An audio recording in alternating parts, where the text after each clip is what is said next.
சற்று முன் கிடைக்கப்பெற்ற மிக மிக முக்கியமான செய்தி ஒன்று வெளியாகியிருக்கு. ஆளுநர் போட்ட கையெழுத்து, ஸ்டாலின் கதை முடிந்தது. அதாவது திமுக ஆட்சியில் ஒட்டுமொத்தமாக நடைபெற்றது அனைத்தும் ஊழல், முறைகேடு, சட்டவிரோத பண பரிவர்த்தனை. அது அனைத்திற்குமான ஆதாரங்களை சேகரித்து திமுகவின் எம்எல்ஏக்கள் மீது நடவடிக்கை எடுப்பதற்கு முறையான அனுமதி ஆளுநரிடம் சமர்ப்பிக்கப்பட்டு அவர் போடக்கூடிய கையெழுத்தின் அடிப்படையில் அமலாக்கத்துறை அதிகாரிகள், லஞ்ச ஒழிப்புத்துறை அதிகாரிகளை உடனடியாக விசாரணைக்கு கொண்டு வர முதல்வர் விஜய் அவர்கள் ஏற்பாடுகளை செஞ்சிருக்கிறார். மேலும் திமுக ஆட்சி அதிகாரத்தில் இருந்தபோது தனது அதிகாரத்தை பயன்படுத்தி வேறு விதமாக அவர்களது செயல்பாடுகளை மக்கள் முழுவதுமாக ஏமாற்றி ஒட்டுமொத்தமான ஊழல், லஞ்சம், அனைத்து பணங்களையும் தங்களது குடும்ப சொத்துக்களாக மாற்றியிருக்கிறார்கள் என்று மு.க. ஸ்டாலின் மருமகன் சபரீசன் பயன்படுத்தக்கூடிய வாகனம், பல லட்சம் கோடி மதிப்புடைய ஒட்டுமொத்தமான பணம் எங்கிருந்து வந்தது, மேலும் 1 லட்சம் கோடி அவர்கள் சபரீசன் எப்படி எடுத்து சென்றார் என்கின்ற கேள்விகளும் தற்போது அரசியல் வட்டாரத்தில் பெரும் பேசும் பொருளாக மாறியிருக்கு. தவேக தொடர்ந்து இம்முறை வெற்றி கண்டு தமிழகத்தில் ஆட்சியில் அமர்ந்துள்ளது. விஜய் அவர்கள் ஆட்சியில் அமரும் போதே கூறினார், தொடர்ந்து திமுகவில் ஊழல் செய்த ஒவ்வொருத்தரையும் நான் விடமாட்டேன் என்று. அதுபோல தொடர்ந்து வெள்ளை அறிக்கையும் அவர்களால் வெளியிடப்பட்டது. நேற்று அமைச்சர் அவர்கள் பொதுப்பணித்துறை மற்றும் நெடுஞ்சாலைத்துறையில் பல்வேறு முறைகேடுகள் நடந்துள்ளது, இதற்கு காரணம் ஏவா வேலு, அவர் எவ்வளவு ஊழல் செய்தார், முறைகேடுகள் செய்தார் என்பதை வெள்ளை அறிக்கையாக நான் வெளியிடப் போகிறேன். கூடிய விரைவில் அந்த வெள்ளை அறிக்கை வெளியிடப்படும். அப்போது ஏவா வேலு கண்டிப்பாக மாட்டுவார். ஏற்கனவே அவர் போடாத வழித்தடங்களை போட்டதாக சொல்லி பல கோடி முறைகேட்டில் ஈடுபட்டிருந்தார். அமலாக்கத்துறையும் அதை கண்டுபிடித்தனர். ஆனால் வெளிநாடு தப்பிச் சென்று மருத்துவமனையில் அனுமதிக்கப்பட்ட பிறகு ஜாமீன் பெற்று தமிழகம் திரும்பினார். ஆனால் இன்னும் அவர் முழுமையாக தப்பி செல்ல முடியவில்லை. அதற்கு காரணம் திமுக சேகரித்துள்ள ஆதாரங்கள் தான். அதற்கான வெள்ளை அறிக்கையை இன்னும் நாம் 2 வார காலத்திற்குள் எதிர்பார்க்கலாம். பட்ஜெட் விவாதம் தற்போது போய்கொண்டிருக்கிறது. அது முடிந்த பிறகு ஏவாவேலுவை தூக்குவதற்கு விஜய் அவர்கள் அனைத்து ஏற்பாடுகளையும் செய்துவிட்டார்.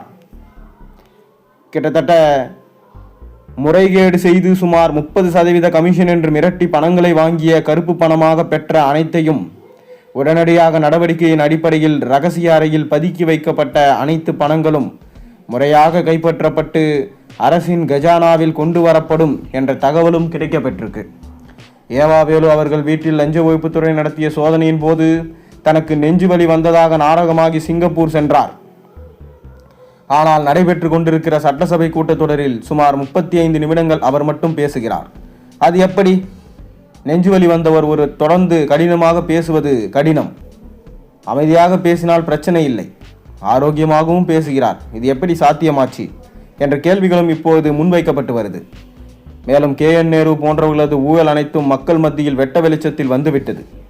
இவர்கள் இனி ஓடவும் முடியாது, ஒளியவும் முடியாது. கைது நடவடிக்கைக்கு பயந்து நெஞ்சுவலியின் காரணமாக மருத்துவமனையில் அனுமதிக்கப்பட்டாலும் மருத்துவமனையில் புகுந்தே இவர்களை கைது செய்வதற்கு ஆளுநரின் ஒற்றை கையெழுத்து போதுமானது.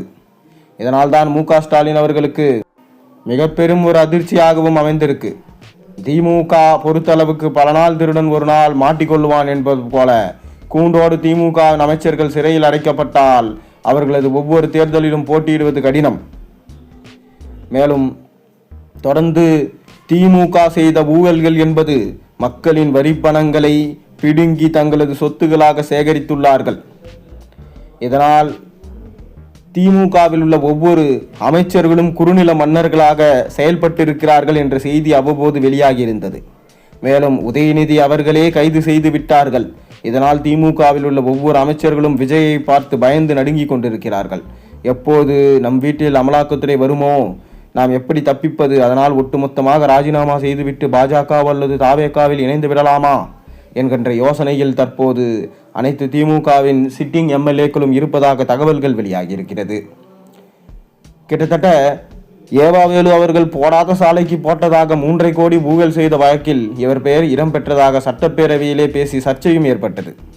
லஞ்ச ஒழிப்புத்துறை அதிகாரிகள், அமலாக்கத்துறை அதிகாரிகள் நடவடிக்கை துரிதமாக மேற்கொள்வதற்கு ஆளுநரின் ஒற்றை கையெழுத்து வேண்டும். இதனால் முதல்வர் விஜய் அவர்கள் அனைத்து ஆதாரங்களையும் ஆளுநருக்கு சமர்ப்பித்து விட்டார். அவர் போடக்கூடிய அந்த ஒற்றை கையெழுத்து மு.க. ஸ்டாலின் அவர்களது தலையில் விழக்கூடிய மிக பெரும் ஒரு இடியாக மாறும். மு.க. ஸ்டாலின் மற்றும் உதயநிதி ஸ்டாலின் அவர்களின் கதை முடியும் என்றுதான் அரசியல் வட்டாரத்தில் பேசப்படுது. திமுக ஒன்றும் நல்லவர்கள் கிடையாது. உதயநிதி அவர்கள் வருகை பொறுத்துதான் திமுகவின் நிலைமை மிகவும் மோசமாக மாறியது. கிட்டத்தட்ட திமுகவில் எவ்வளவோ பெரிய ஊழல் செய்யும் ஆட்கள் இருந்த போதும் அவர்கள் மிக பெரும் ஊழல் பெருச்சாலியாக இருக்கக்கூடிய உதயநிதி அவர்களுக்கு இலவச பட்டம் கொடுத்தார்கள். சரி, ஆனால் மக்கள் கேட்கும் ஒரே கேள்வி, உதயநிதி அவர்களுக்கு ஏன் இவ்வளவு முக்கியத்துவம்? அவரால் எந்த புரட்சி ஏற்பட்டது? அவரால் எந்த போராட்டத்தில் மாற்றம் தமிழ்நாட்டில் கொண்டு வரப்பட்டது? உதயநிதியை விட சீனியர்கள் திமுகவில் எத்தனையோ பேர் இருக்கிறாங்க. கஷ்டப்பட்ட திமுகவின் தொண்டர்கள் இன்னும் போஸ்டர்களை மட்டும் தான் ஒட்டி கொண்டிருக்கிறாங்க. ஆனால் உதயநிதி அவர்கள் நேரடியாக கலைஞரின் பேரன் என்ற காரணத்தால் தான் இத்தனை ஈடுபாடுகளில் ஒட்டுமொத்தமாக குறுகிய காலத்தில் அவருக்கு துணை முதலமைச்சர் பதவி மு.க. ஸ்டாலின் அவர்களால் கொடுக்கப்பட்டது. அதனால்தான் திமுக தற்போது பெரிய தோல்வியை தமிழகத்தில் தழுவி இருக்கிறது. மேலும் சட்டசபையில் ஆட்சி ஒழுங்காது செயல்பட்டாரா? இல்லை. உதயநிதி கோமாளி போலதான் சட்டசபையில் அமர்ந்திருக்கிறார். விஜயை அடிக்கடி பேசுங்கள் பேசுங்கள் என கேள்வி கேட்டுவிட்டு தற்போது உதயநிதி தன்னை கைது செய்திலிருந்து அமைதியாக தான் உட்கார்ந்து கொண்டிருக்கிறார். மேலும் எதையோ பேசி வளர்கிறார் உதயநிதி. இதனால்தான் மு.க. ஸ்டாலின் அவர்கள் இனி உதயநிதியை நம்பினால் எந்த வேலையும் நடக்காது, கனிமொழியை மாநில அரசுக்குள் கொண்டு வந்து அவருக்கு புதிய பதவியை தரப்பட வேண்டும் என தற்போது செய்திகள் வெளியாகியிருக்கிறது. விஜய் அவர்களோ புரட்சி தலைவி ஜெயலலிதா அம்மா அவர்களைப் போல ஆட்சி நடத்துகிறார் என மக்களே புகாரம் சூட்ட ஆரம்பிச்சிட்டாங்க. தொடர்ந்து ஜெயலலிதா அவர்களே, அதாவது அம்மையார் ஜெயலலிதா அவர்களே ஏற்கனவே சொல்லியிருப்பார், திமுக என்றால் லஞ்சம், ஊழல், குறிப்பாக தவறான வகையில் பணங்களை சேகரிப்பது என்பதை அதை அப்படியே தாவேகாவின் தலைவர் முதல்வர் விஜய் அவர்கள் பேசியிருக்கிறார். இதனால் தான் திமுக நினைத்து பார்க்க முடியாத அளவுக்கு மிக பெரும் ஒரு தோல்வியை தழுவியுள்ளது. அது மட்டுமில்லாமல் இவ்வளவு எதிர்பார்ப்பு திமுகவுக்கு இருந்ததா, தோல்வி அடைவோம் என்று நிச்சயமாக திமுக நினைச்சு கூட பார்த்துருக்க மாட்டாங்க. கடந்த நாடாளுமன்ற தேர்தலில் 40 இடங்களுக்கு 40 இடங்களும் திமுகவின் கூட்டணிகளும் வெற்றி அடைஞ்சாங்க.